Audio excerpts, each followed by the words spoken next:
Kid! Welcome everybody back to another episode of the Handsome Homebuyer Podcast. My name is Charles, AKA the Handsome Homebuyer, AKA Captain Permit, although the captain is in the building, AKA... El Judío Maravilloso. That's what I'm talking about. A lot of exciting stuff going on.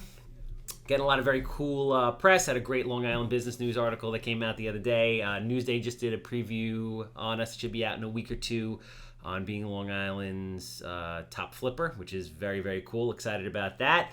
Obviously, if you need plans, if you need permits, you're going to hear all about it on today's episode. But when you need them, and ladies, when it's a cold, lonely night and you need some eye candy or something to stare at or a sexy voice to listen to, call the captain.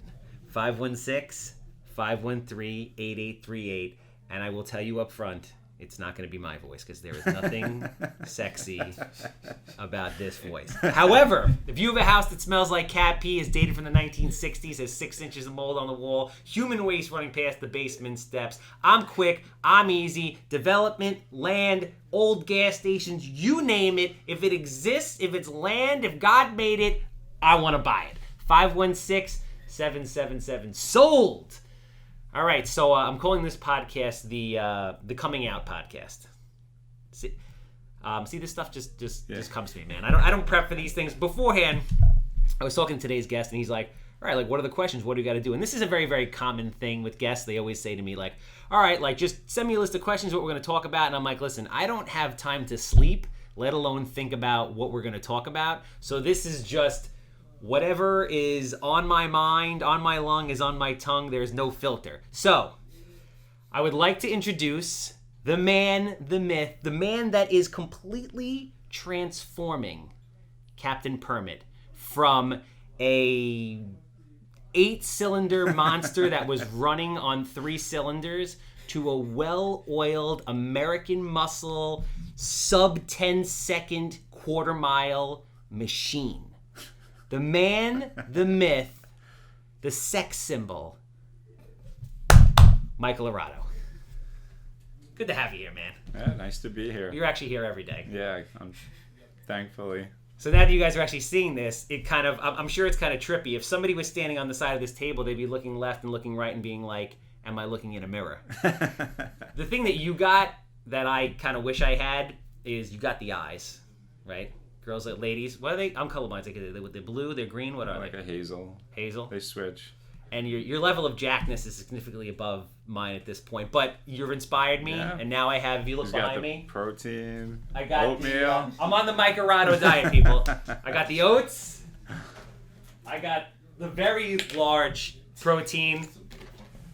So, whenever I have a hunger attack, I go to there, and then at night I hit a pint of Haagen-Dazs ice cream, which is what happened last night.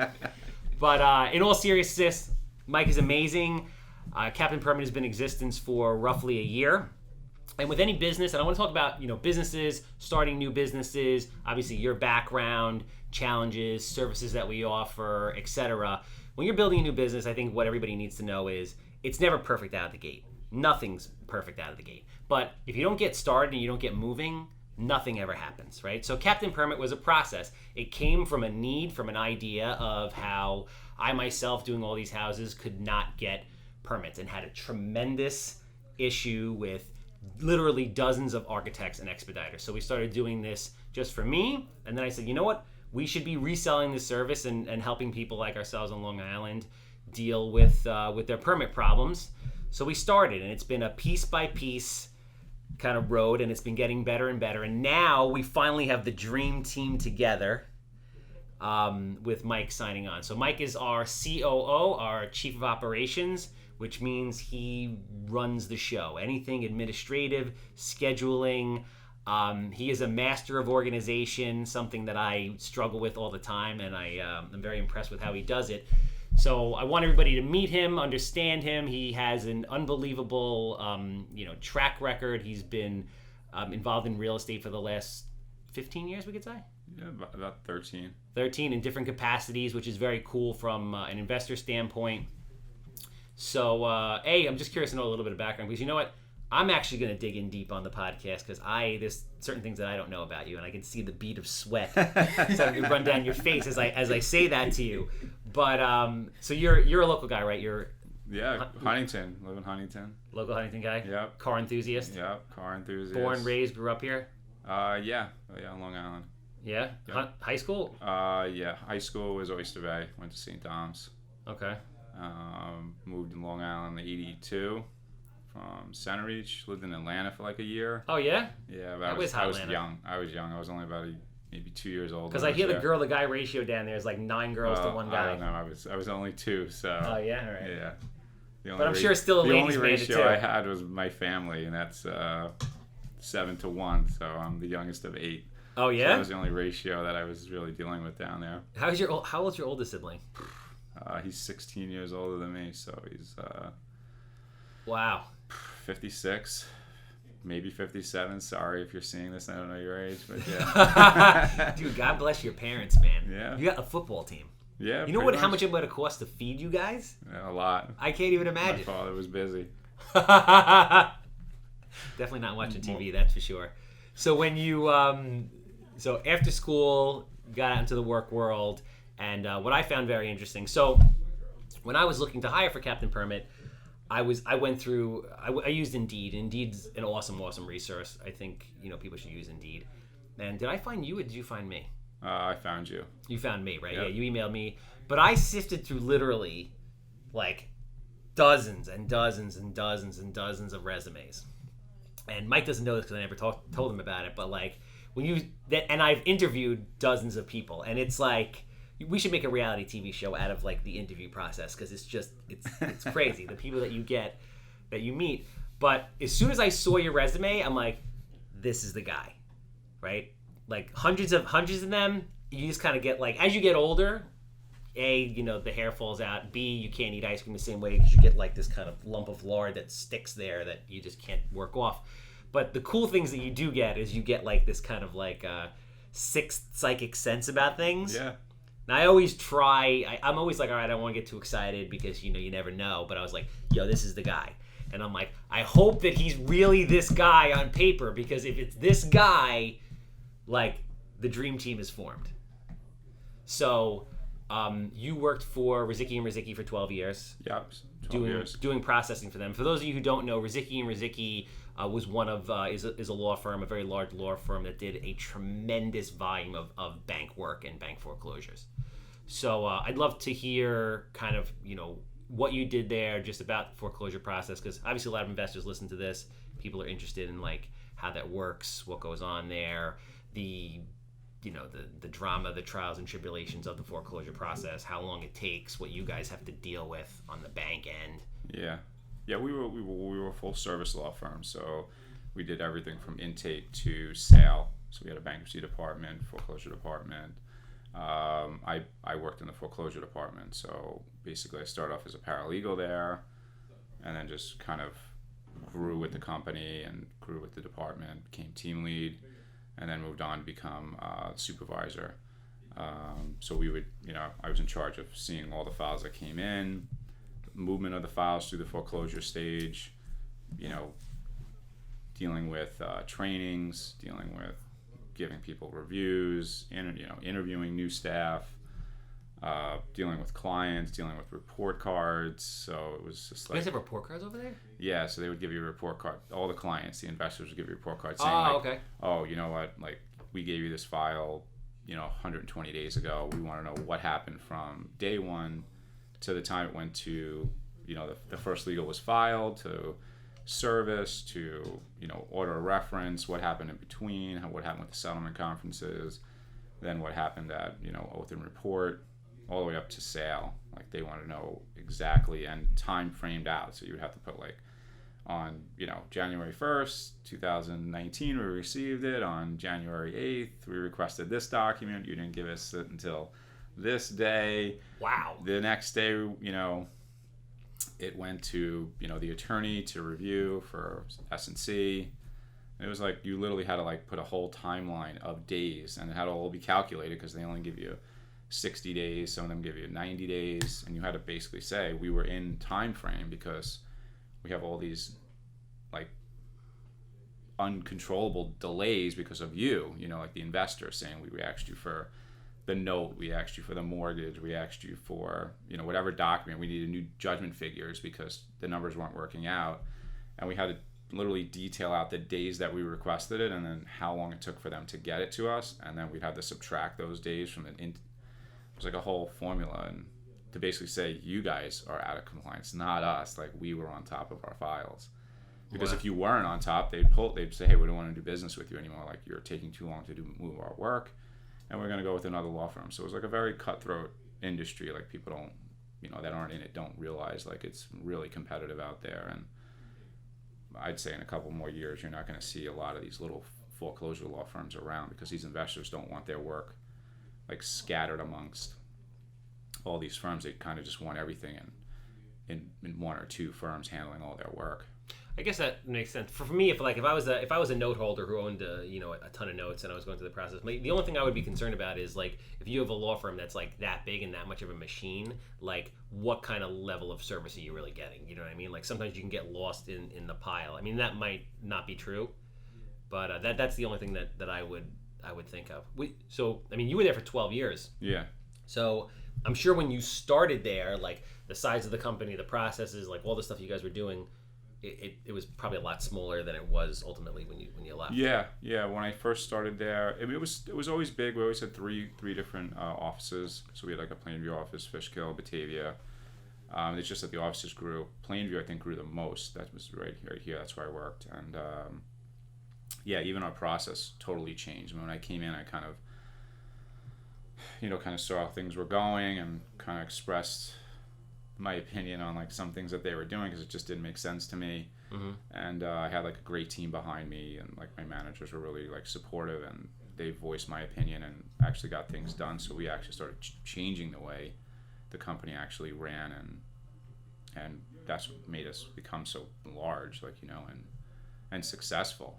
Mm-hmm. We got new programs, new system programs that were, like, would be able to give us information on the fly, like, for these clients that were extremely, like, we want to know what's going on with our files. Well, we're going to create a system that can just spit this information out for you as easily as possible without us having to do so much legwork. Mm-hmm. And then eventually we developed a night shift, and I worked that for 4 years just to, like, increase productivity because the volume was just way too much to handle on regular hours, So we started doing a 4 to 1 shift, 4 p.m. to 1 a.m. Jesus. Yeah, so we'd come in at 4, kind of be able to deal with the day staff a little bit, kind of see what's going on, still have a little bit of involvement, and then by 6, 7 o'clock, everyone from the day kind of filtered out, and then it was just us at night. So there was no phone calls, there was no emails. You pretty much can come in at 4, and by like 7, you're done with all your emails, you're done with your voicemails, you're done with your callbacks to the clients. And then from 8 to 1 o'clock in the morning, you're just cranking out work. Just processing. Yeah, you're just working. You're just handling reports, you're handling, files, S&Cs, you're preparing work, you're getting stuff ready for the next day. That way. S&Cs are what? Summons and complaints. So what is a summons and complaint for people that don't know? A summons and complaint is basically like the first notice that a homeowner is going to get that their house is being foreclosed on. Okay. And it's going to list, like, just basic information, like, hey, this is your default date, this is your note amount, this is the mortgage amount, and you're in foreclosure. Mm-hmm. And then from that point, obviously you're going to go, it's going to get served, those papers are going to go out on the street, anyone who's a judgment creditor is going to get served, anybody that's an owner is going to get served, and then you go to the next stage, which is settlement conferences, where the homeowner has a chance to go to court, bring up any issues as to what's going on, and try to, work with the bank mm-hmm. to kind of come to a resolution. If there's nothing reached, maybe they can do a loan mod or something. If not, it goes on to the next stage. So what's up? I'm sorry. Go ahead. No. At what point can the summons and complaint be filed? Like, at what point is someone considered, like, quote unquote, in foreclosure? Well, once they get the bank will send them a demand letter. So once they're 30 days defaulted. Oh, it is that? I thought it was 90. No, you have 30 days, and then okay. you get a demand letter. Okay. And then New York State, now you have the 90-day notice. So it gives them 90 days total. and then the S&C can be sent. Wow. But like once you're 30 days out, you'll get a default letter saying, hey, you defaulted on your loan. You're not in foreclosure yet, but they're just getting you a demand letter. Mm-hmm. And then what the banks normally do is they'll send the 90 and the 30 at the same time. That way it's not, they don't wait for the 30 to expire, then send a 90. They'll just send a 90 and the 30 together. That way the true, it's only 90. They're not losing out on another 30 days. You know what I mean? Yeah, no. And then after the 90 days is up, if nothing's happened, S&C is started. So, why? I guess I want people to kind of understand. Also, I'm curious to know how, in general, because you've seen this in and out. How long does the foreclosure process in New York State take? Long time, like anywhere from I'd say the quickest you're gonna see something is maybe 3 years at the quickest, and that's if stuff gets, nobody shows for the settlement conference, and they can do some expediting and combine motions. And so let's otherwise the longest, you can go 10 years. They'll file bankruptcies, they'll delay the process as much as they can, they'll do order to show causes. It's just ridiculous. It gets crazy. Yeah. So basically, worst case, if there's a house that had a mortgage and somebody passed away and they have no siblings, no relatives, no kids, no nothing, and the bank is cranking to get it. Yep. 3 years at the fastest. That's the fastest. It's the courts are so backed up. Yeah, I had heard that the average foreclosure time in New York State was 7 years. Yeah, well, that's what I'm saying. The lowest is the fastest you're going to get is 3, but it can go 10. Yeah. So when you break the difference, you're right around there.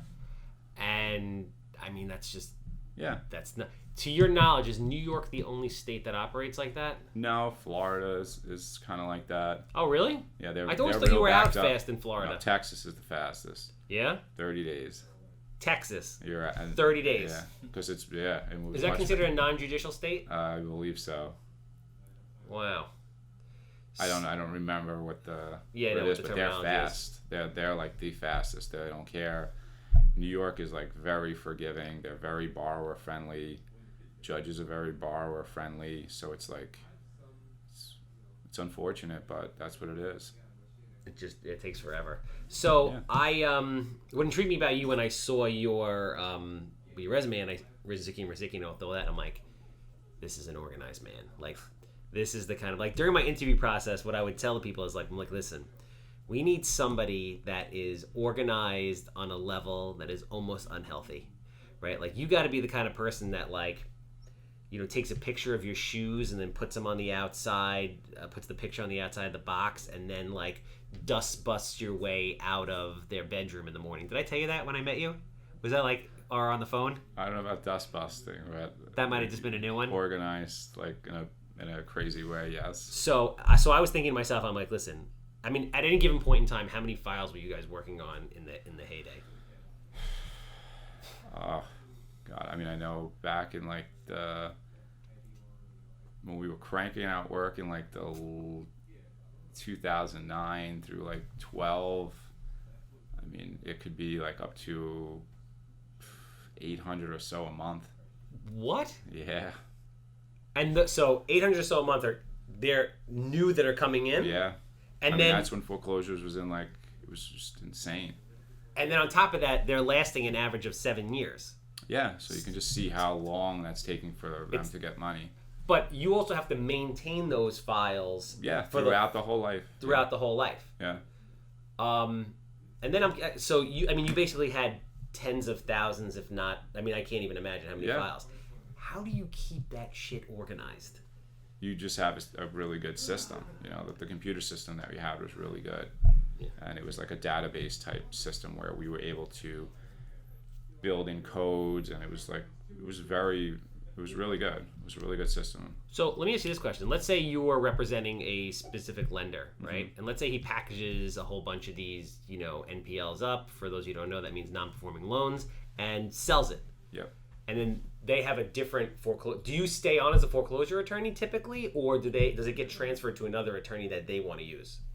Sometimes the clients would stay with you. Sometimes they wouldn't. If you had a rapport with them, yeah, they would.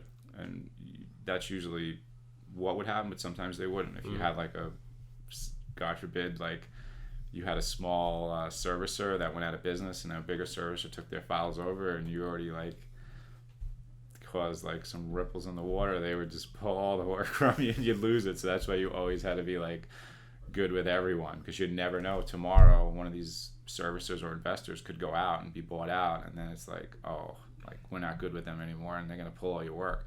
But it's really not cost effective for them, if you ask me, because they're losing out on that whole transition of pulling files, giving it to another law firm intaking it, and then the law firm is going to, you got fees that are going to be due for the law firm to get rid of all your files, to say, hey, we're going to transfer all this, it's going to cost you money to transfer these files out. The new firm's going to take their files in. Who knows how much time has passed in between there, so now you're losing time, you're losing money because of the time frame. And then, is a new title search needed? How old is the title search that the prior firm had? It's a big waste of money, if you ask me. So, I mean, we don't have to get into the exact numbers on it, but like, the billing structure of these kind of things is what? It's you bill is it a flat fee, or you bill by the you bill by stage, but in order to be like to keep the doors open, you've got to bill a majority up front, because like these take forever to get to foreclosure, to sale. So if you were just billing them when the work was done, you wouldn't be able to survive.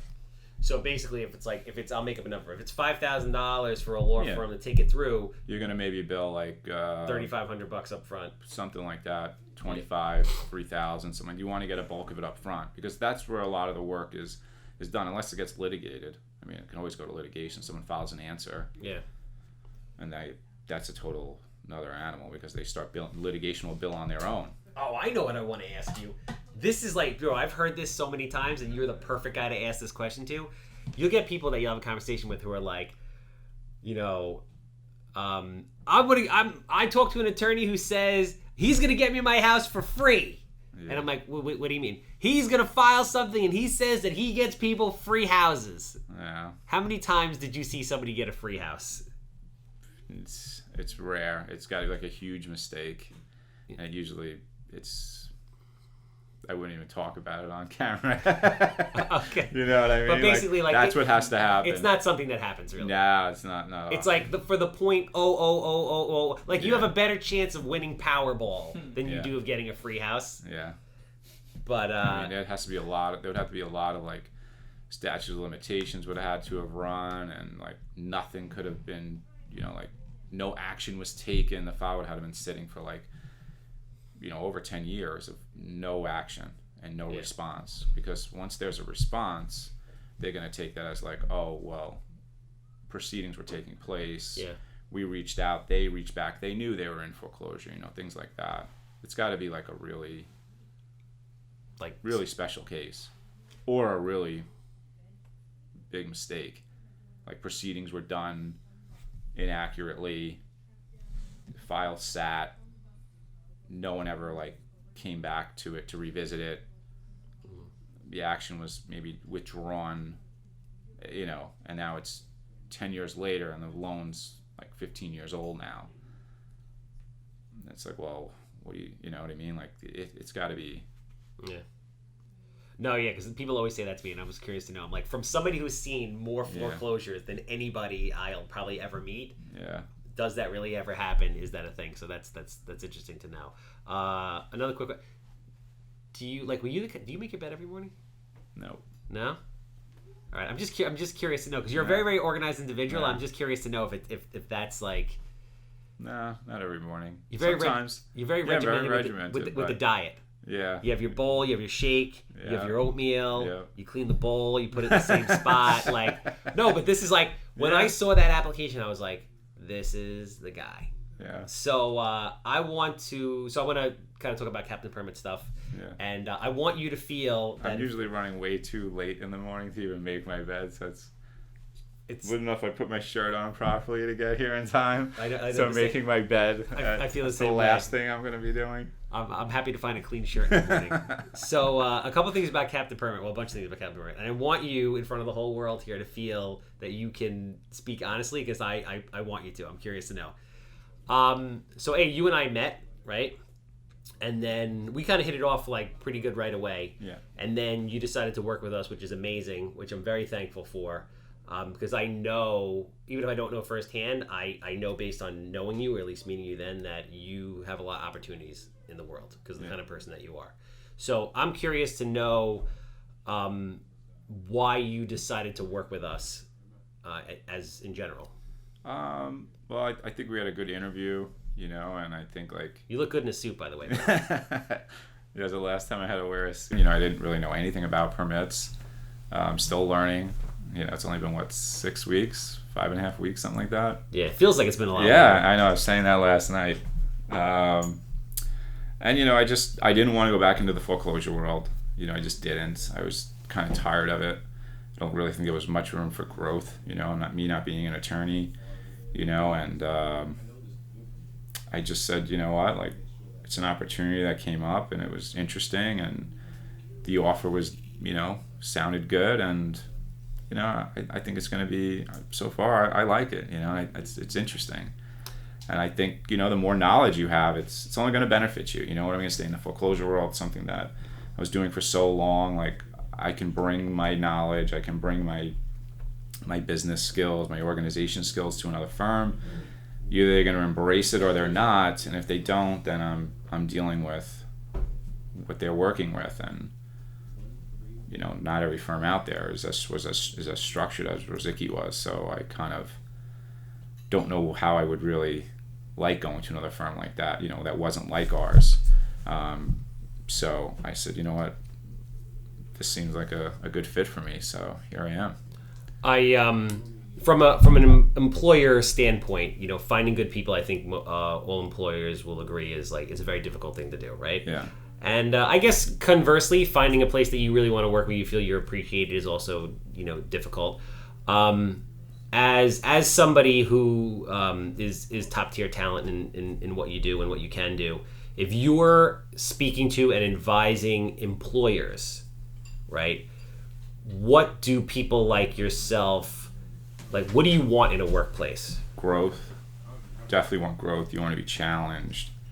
I don't want to just go someplace where it's just going to be doing the same thing over and over and over and over again. Like, that's not what, what we like doing. I don't like doing that. I like to be challenged. I like to learn things. I like to be able to, kind of express my opinion on things, and whether they be shot down, that's fine, or they're embraced. And like, I think you don't always find that at companies. It's kind of very like, this is how we do things. If you don't like it, it's too bad. Meanwhile, you may have a better way of doing something. You say, hey, listen, it's fresh eyes. You're coming in and saying, why are you guys doing this? Like, you're wasting so much money. Like, we can do things way better, way more efficient. We can make more money. And they just, a lot of places just don't want to change. So I think like if employers need to kind of embrace it. They don't need to say, okay, we're going to do everything that this person's saying, but kind of like at least give it a thought and say, hey, are they saying, is this true? Is something we can do? Can we do things more efficiently here or not? And that's my biggest thing. I think employers don't really do that too often. They kind of just, hey, this is what we do. This is how we do it. We don't care what you know, what you don't know. Like, I think it's just unfortunate. Yeah, no, I mean, I think money's obviously, like, I always talk to people about money. You get a lot of people that are very, like, focused on money. I mean, listen, money... Oh, salary? No, more of like money for the company. Like, hey... Oh, no, I know what you're saying. Yeah. My point I wasn't sure. No, my point was going to be, like, obviously money's important. Like, people always like, I want more money or this or that. But, like, the things that you're talking about are very different. Like, after money, there has to be... It doesn't begin and end with money. There has to be other things. I mean, the money is obviously important. You need to say, hey... Yeah. What's this new opportunity going to bring me? Maybe in the beginning it's not exactly what I was looking for, but in a couple of years it's going to be, and then some, and in the process, what's going to happen to me just with my education, like business wise, what knowledge am I going to get from this? And I think that's more key. You know what I mean? Like, you may have to take a deduction in salary, but taking that deduction, you're learning a whole new line of work, and then that's just adding to your resume, if you want to say that, but you can now bring, if it doesn't work out in a couple of years, you know what, hey, you have that knowledge, and it's something you never would have had if you just stayed in the same industry. But I think the growth potential here is tremendous, you know what I mean? Like, and that's why I kind of took it. I went off what you said. I'm kind of already seeing it, and I think, like, yeah, in a couple of years, like, this could be like a really big company. And I don't think I would have that anywhere else. You know what I'm saying? Like, it was a new opportunity. It's fresh. It's not like you weren't very, very established. So it's something that I can come in, kind of put my 2 cents in, and watch it develop with you. You know, which is the exciting part. Yeah. Nugget, buddy. That's the nug. So, which is kind of interesting because that's the theme. That's kind of like we do a bunch of different things, obviously, investing, permits, etc. But that's like that in 2019 was the theme of 2019. I'm calling it take 1 step back to take 3 steps forward. So obviously that's, you know, with you in the Captain Permit world, with me in the investing world, exactly the same thing. So we went from being like super flip and fix and flip oriented, just cranking them out, knowing that the market was going to change, knowing that this was a means to an end for us, not an end. So like I went back to school, the market changed, we dialed down the amount of flips. Like now we're in a different, different period, different time, doing different volume. Like we had to take that step. I had to take that step back to learn about the commercial world and all of those things, to have the faith and the feeling that next year and the years after that, I'm gonna grow exponentially. So yeah. It's like it's the same thing. Yeah. So that's like our whole core mindset for 2019 was take a step back, to regroup, to learn new things, to then grow. And I think a lot of people are always focused on like, you know, I got to keep going, got to make a certain amount of money. But like sometimes you have to take a step back to take 3 steps forward. As long as you don't hurt yourself, you know, you're not like taking such a huge deduction where you can't survive. You know, you got to figure out where you need to be and then say, okay, this is the bottom line of where I need to be, and, you know, be content with it. A lot of people, you can make a lot of money somewhere else and hate your job. Yeah. You know, you can go in every day and do the same thing over and over again. Yeah, you may be making the salary that you want, but where are you going? Like, what are you learning? What are you doing? What are you doing as a person? How are you growing? And if you're not growing, to me, like, it's pointless. Like, that's in everything in life. Without a doubt. You know? And those are the things that are really important above and beyond just money in itself. Yeah. So same thing with the gym, you know? If you're not growing, what's the point? You know, if you're running, you're not getting faster. You know, anything. If you have a car and you can't make your car faster, hey, what's the point, man? Dude, you're 40. Are you are you getting faster? I'm just as fast now as I was almost in high school. I'm way faster than I was in my 20s, and I'm stronger than I was in my 20s. I have a question for you. So, if you recall, you came in for the interview, and I was very, very direct and frank with you. I was like, listen, and I'm not ashamed to admit this, and I think all business owners need to hear this because I think it'll make them feel better about like life, because everybody goes through this shit. I was like, listen, we are a hot mess disaster. I literally said this. I'm like, we are a hot mess disaster. I was like, we have 3 guys right now that are great. They're awesome at what they do. But what they don't do is structure and organization. They're creative. They can do all these other things very, very well. But in my opinion, this business, as I see it, is a 4-legged stool. And right now we are a 3-legged stool that's tipping, that I'm barely holding up. So we need that missing piece. I'm going to tell you, you're going to come in. It's going to be 3 months of complete and total hell. Then once 1 through 3 is going to be complete and total hell. 4 to 6 is going to be a little bit better. But my goal is for January 1 to have this thing be a machine that can basically revolutionize the permit business. I'm curious to know what you thought when I said that to you. 2, did you believe me? And 3, a month and a half into it, how does that resonate with you? Yeah, no, I believed you, and I think that was kind of the whole reason why I took the job, was because I said, hey, you know what, like, you know, there's got to be some sort of uncertainty in your life. You know, like, you can't always be certain, you know, about things. You have to do some stuff that's like uncertain in order to grow, you know, like, so I was like, hey, this is like a great opportunity. This guy doesn't have his company really running properly. It's a chance for me to come in and like really bring my talents somewhere that's, you know, I'm going to be able to help, you know, rather than just going and just be another worker, you know, and that's why I took it. So and I agree, you know, it was It was everything that you said. And it's not that they're like it's not that it's a mess. It just is, it needed structure. But I think there's a lot of places out there that are the same way. You walk in the door and you're just like, what are you doing? What's going on here? This is ridiculous. Like, how is this company even functioning? I mean, how many times you deal with places that are like, how are you still in business? Like, I don't get it. Like, and some of these companies do great, and it's like, you don't know what the hell you're doing. Like, your people suck. Like, I can't get anybody on the phone yet. How are you guys still in business all this time? Like, I don't get it. But we're not going to be like that. I can tell you that much. Like, I don't operate like that. Like, it's got to be structured. You got to get back to your clients. You have to be on top of stuff and do the absolute best that you can. Otherwise, like, you're going to lose clients. And that's in any business. Like, we were like that even at the firm. Like, you had to stay on top of your clients. You had to stay on top of your emails. You had to be responsive. You had to be responsive to the clients. They wanted to know step by step what was going on with their work. Like, otherwise the investors were going to get unhappy, and that's it. They're going to say, hey, get rid of that firm. Like, we don't want to do business with them anymore. Like, we're losing too much money with them. And they want answers. And I think that's with everything. Like, you need to be on top of your stuff. Like, it's unacceptable to not be. Now that you're starting to understand the dynamic of the permit business and the competition and the people that are out there, what is your overall feeling of architects, expediters as a whole from a service standpoint, and then ultimately what's our vision and what makes us different? I think what makes us different, besides having me here, is just that, like, we're going to be structured. Like, that's the goal, and I don't think that's really out there. I think, like, a lot of feedback I get from,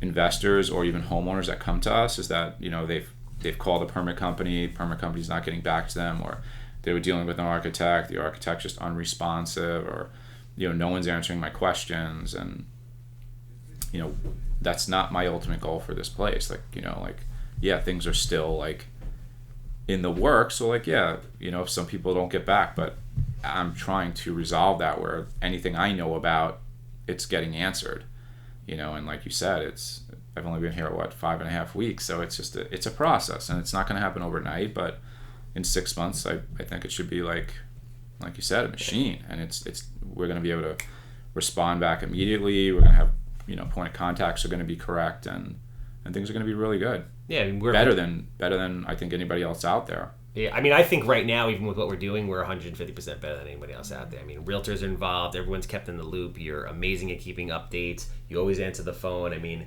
it's but it's cool. Like, I want people to hear this because I want people to understand, like, to your point, it is a process, right? Yeah. Everything is a process, and it's also a never-ending process. Meaning, if you're a certain kind of person, like, to your point, trying to tweak it. You're always trying to get more jacked, right? You're always trying to get faster, more stronger, better looking, right? Yeah. We'd both like to have more hair. That's probably not going to happen. Yeah. Although with modern medicine, you never know. Yeah. Supposedly, Maddie's got the answer back there, and he's going to tell me after the podcast is over. So I guess last question is. Thank God. Where do you? I guess it's a kind of a two-part thing. Actually, no, we'll go with this. As somebody coming into a slightly dysfunctional situation, what is your recommendation for people? Like, if you're a business owner, or if you're an employee coming in, or a partner, or whatever it is, and you're coming into a business that's in a state of chaos.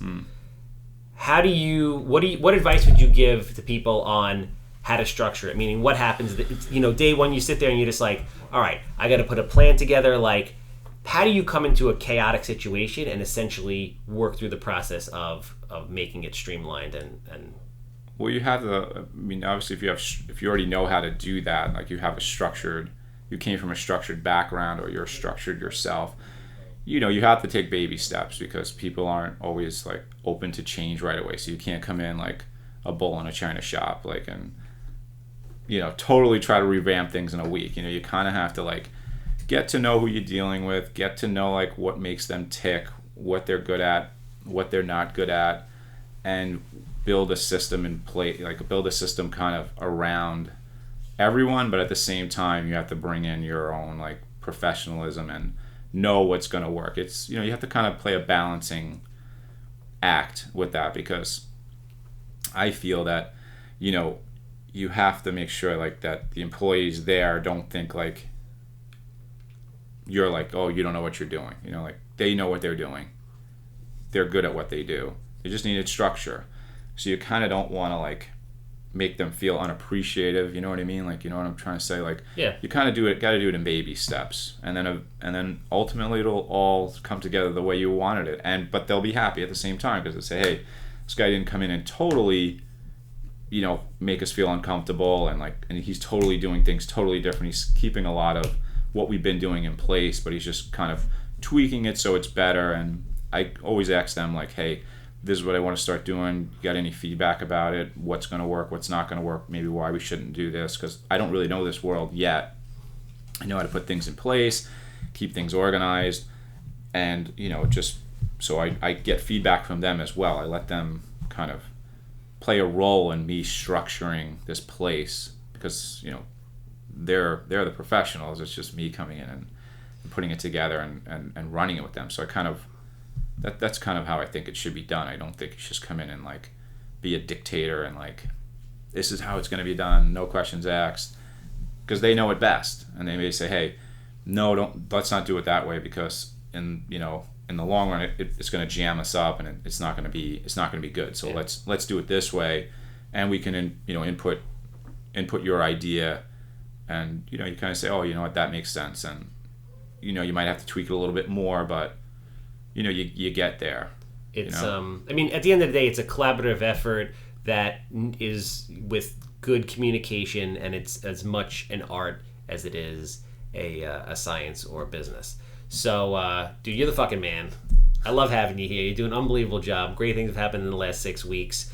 Obviously, realtors, homeowners, investors, attorneys, titled people. If you've ever walked by a house, want to buy a house, deal with a house in any capacity, commercial property, etc., you need the Captain Permit. Ladies, if you are looking for a super jacked, single, no drama, light-eyed, bald-headed beauty, call the Captain. 516-513-8838. If you have a house that smells like Cappy, commercial property, anything real estate related, you know where to find me. 516-777-SOLD. That's a wrap.